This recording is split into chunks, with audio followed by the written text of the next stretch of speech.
Representative of the DCO Multan states that PHA Multan has been established under PHA Act 2012 wide notification dated 4 August 2014 first up. According to the Act, which now stands extended to the District of Multan, PHA is responsible to impose and collect the advertisement fee and to regulate the hoarding boards, sky signs and billboards installed at public or private property. First up, no hoarding boards is allowed to be erected, exhibited, fixed or retained upon or over the private or public property situated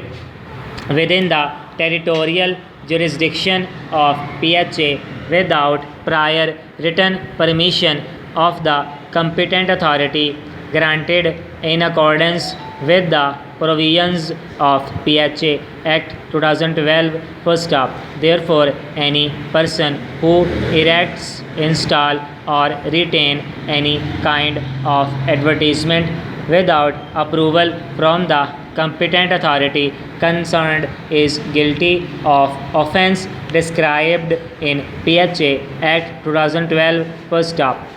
An agreement was executed between the parties granting permission to erect advertising board at the site, which was the property of Pakistan Railways first up. The site at which the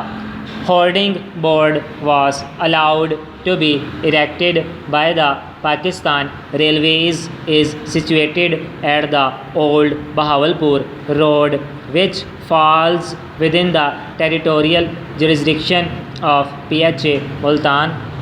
First up, the appellant, without getting written approval from the PHA, started erection of the board in question at the said site, which is in gross violation of PHA Act 2012. First up, he clarified that any person intending to erect, exhibit, fix or retain any advertisement for which the prior written permission of the competent authority is required is bound to apply for such permission from the competent authority concerned. First up, all the advertisements for which the approval of competent authority has not been sought